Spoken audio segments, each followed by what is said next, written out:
Welcome to Sana online classes. तो आज की वीडियो होने वाली है इनवर्स ऑफ मैट्रिक्स के बारे में। इससे पहले मैंने डिटर्मिनेंट ऑफ मैट्रिक्स के बारे में एक वीडियो को अपलोड कर दिया है। जस्ट इससे पहले आप उस वीडियो को जरूर देख लें, तभी आपको ये इनवर्स ऑफ मैट्रिक्स समझ में आएगा, क्योंकि इसमें पहले हमको डिटर्मिनेंट ही फाइंड करना पड़ेगा, उसके बाद ही हम इनवर्स को फाइंड कर सकते हैं। तो चलिए देखते हैं कि इसमें इनवर्स ऑफ मैट्रिक्स में क्या होता है और इसे कैसे सॉल्व करते हैं। तो फर्स्ट ऑफ ऑल इसमें क्या लिखा है कि it is denoted by A inverse A-1। मतलब कि यहाँ पर जैसे कि ए होता है, ये मेरी नॉर्मल मैट्रिक्स होती है, हम ए से डिनोट करते हैं, ठीक है। तो अगर हमने इसको इनवर्स कर दिया तो 1/a, ठीक है।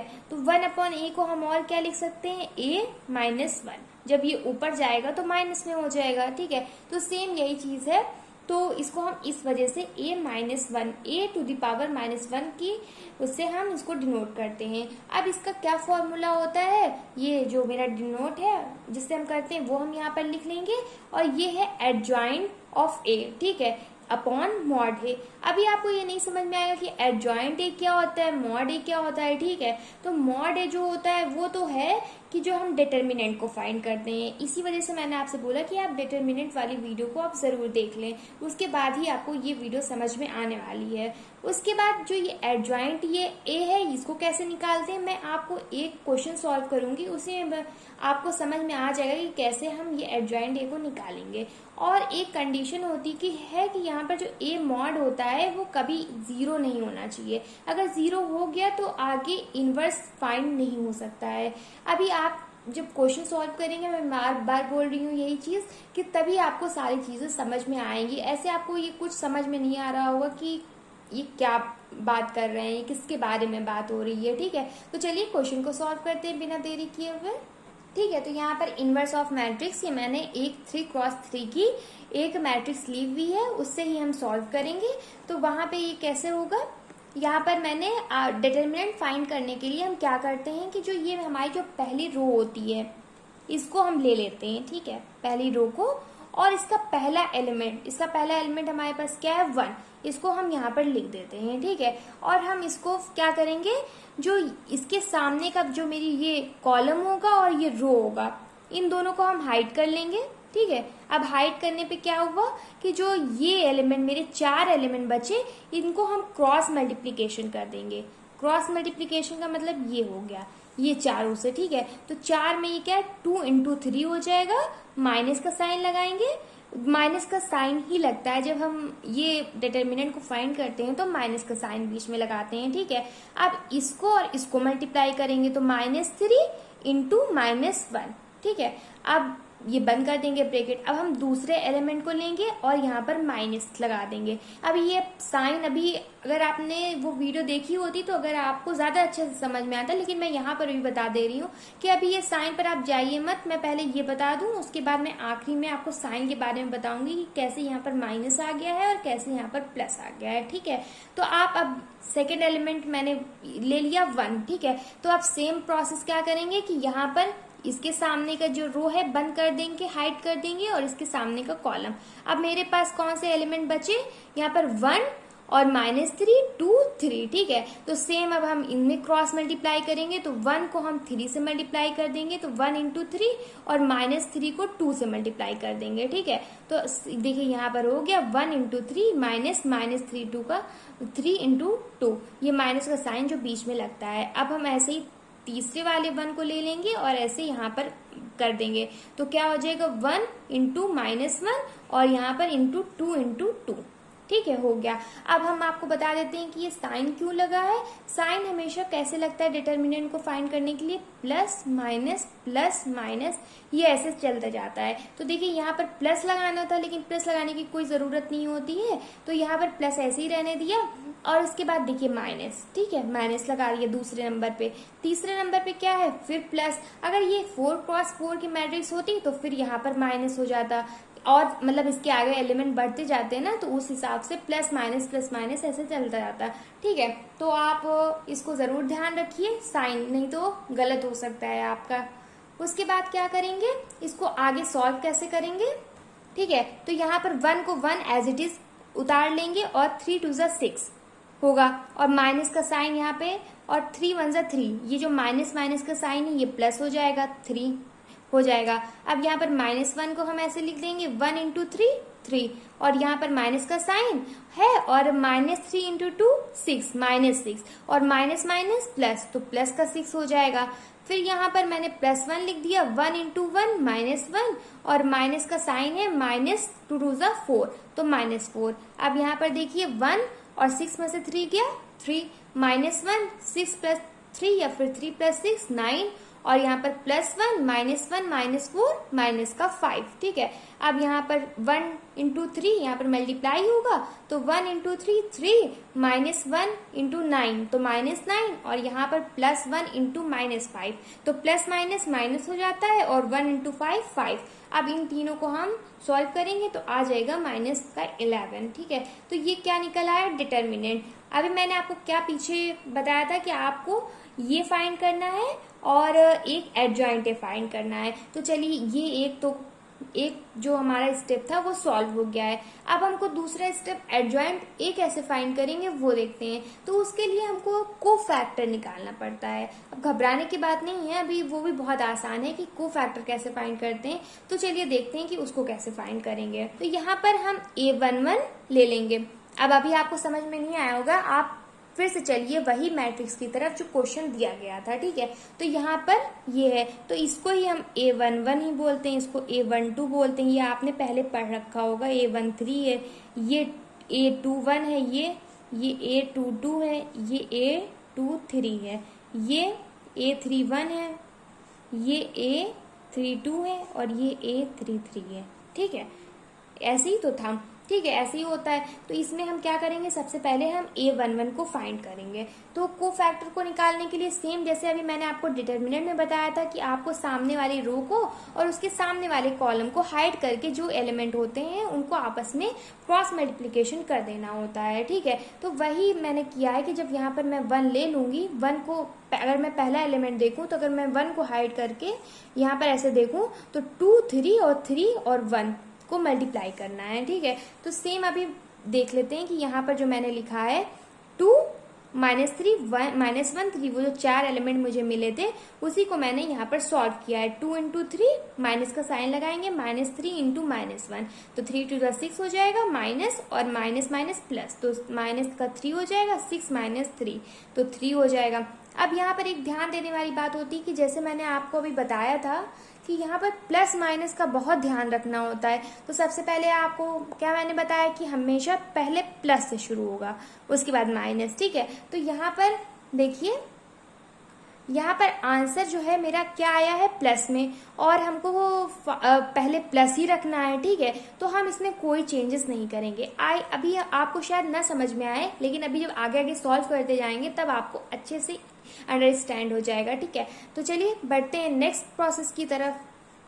तो चलिए बढ़ते हैं नेक्स्ट स्टेप की तरफ।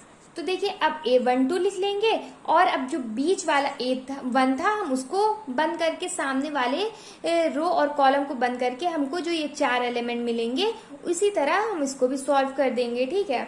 अब देख लेते हैं फिर से। अब मैंने A12 ये वाला एलिमेंट लिया 1, ठीक है। अब इसको जब मैं हाइड करूंगी तो क्या मिलेगा, 1 -3 2 और 3। तो यहाँ पर देख लीजिए 1 -3 2 3 सेम है।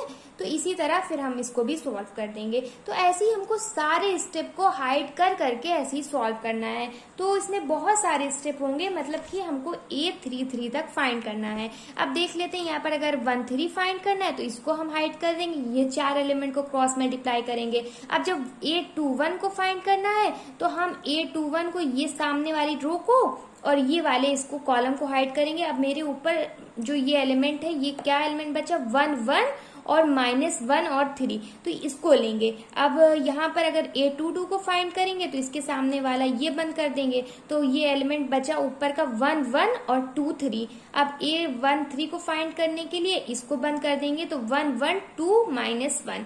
अब A31 को फाइंड करने के लिए इसको बंद करेंगे, इसको बंद करेंगे, तो ऊपर के 4 एलिमेंट 1 1 2 -3।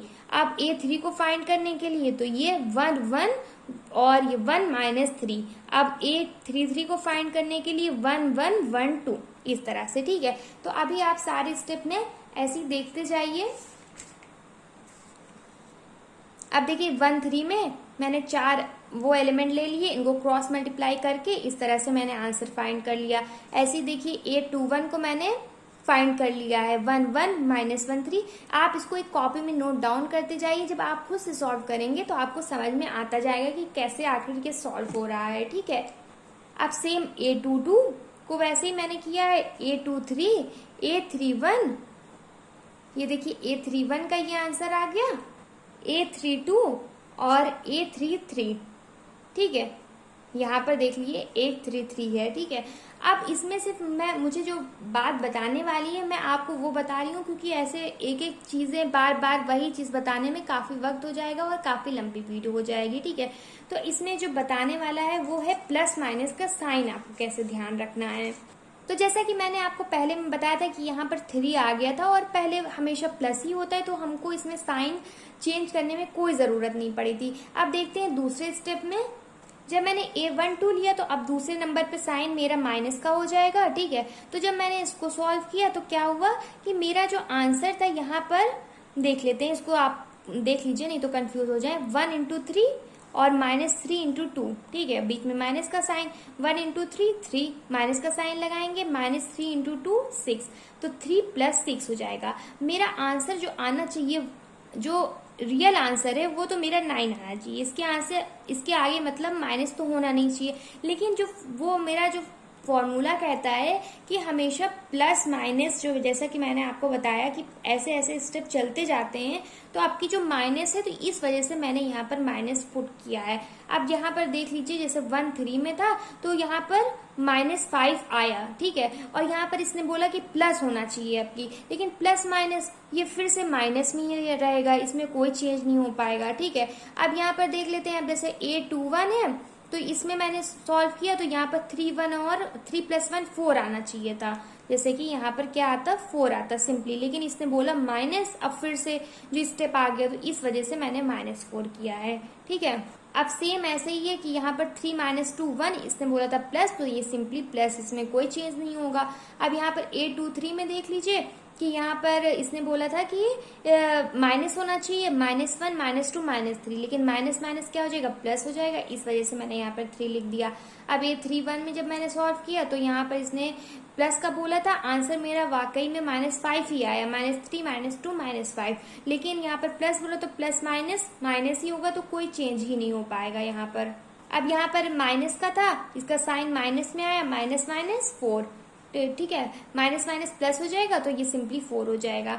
अब यहाँ पर ऐसी A33 निकालने पे 2 -1 1 आएगा, और इसने प्लस बोला था तो यहाँ पर देख लेते हैं, यहाँ पे प्लस जब लगाएंगे तो कोई फायदा तो है नहीं, तो प्लस, ठीक है।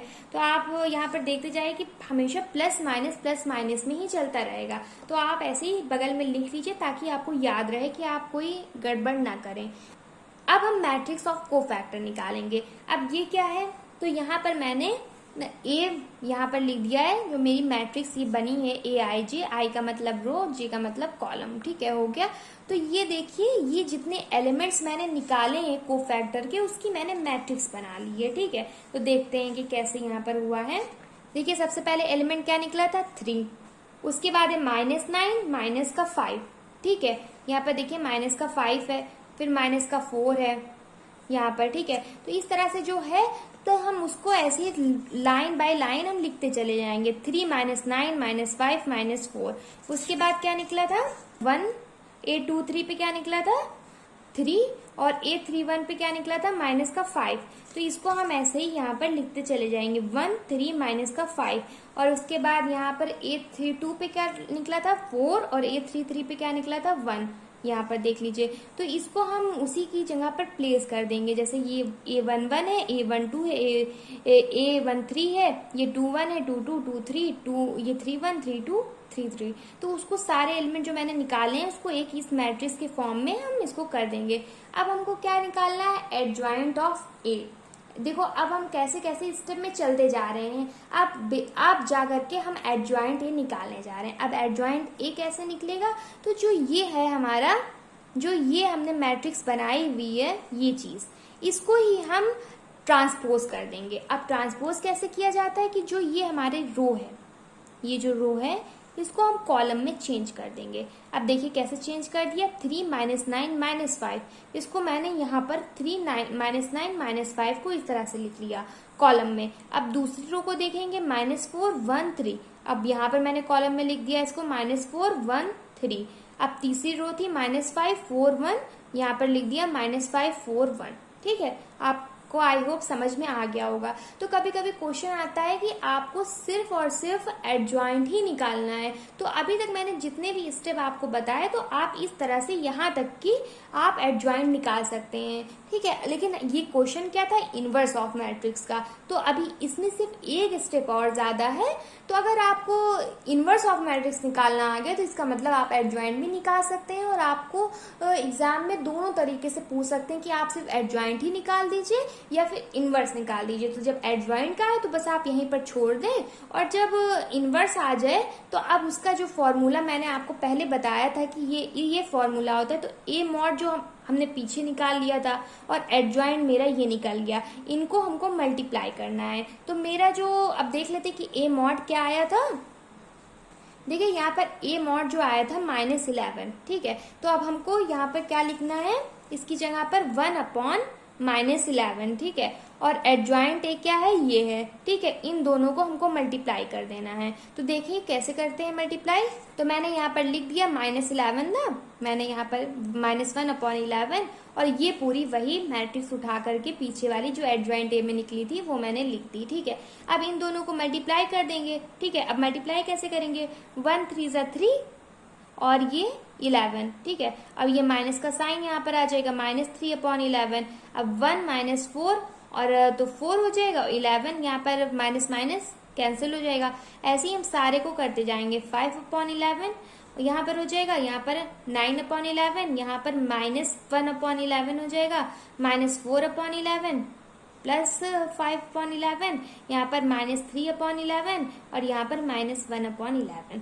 बस यही है, हमको यही इनवर्स इसी तरह से हम निकाल लेंगे। तो बेसिकली आपको पहले क्या करना है, आपको पहले मॉड ए निकालना है, उसके बाद आपको कोफैक्टर स्टेप बाय स्टेप निकालते चले जाना है। आपको मल्टीप्लाई करना है, बीच में माइनस करना है, उसके बाद आपको प्लस माइनस, जैसे मैंने आपको स्टेप बाय स्टेप बताया कि कैसे आपको प्लस माइनस का ध्यान रखना है, वो करें। उसके बाद आपको एडजॉइंट निकालना है। एडजॉइंट निकालने के लिए आप क्या काम करते हैं कि आप जो मैट्रिक्स दी गई होती है उसको ट्रांसपोज कर देते हैं। ठीक है, ट्रांसपोज का मतलब कि रो को कॉलम में चेंज कर देते हैं। उसके बाद जो ये फॉर्मूला दिया गया था लास्ट में, ये जो फॉर्मूला था ये, तो उसी में हम रख देंगे। जैसे यहाँ पर 1 - 11 और एडजॉइंट ये जो हमारी मैट्रिक्स थी इसमें हम पुट कर देंगे, और उसके बाद वही आंसर हमारा आ जाएगा। आई होप आपको ये वीडियो पसंद आई होगी। अगर आपकी कोई भी क्वेरी हो तो आप कमेंट बॉक्स में पूछ सकते हैं। अगर आपको किसी और भी टॉपिक पर वीडियो चाहिए तो वो भी आप कमेंट बॉक्स में बता सकते हैं। अगर आपको ये वीडियो पसंद आई हो तो प्लीज़ ज़रूर लाइक कर दीजिएगा वीडियो को, चैनल को सब्सक्राइब कर दीजिएगा। चलिए मिलते हैं अब नेक्स्ट वीडियो में, तब तक के लिए गुड बाय।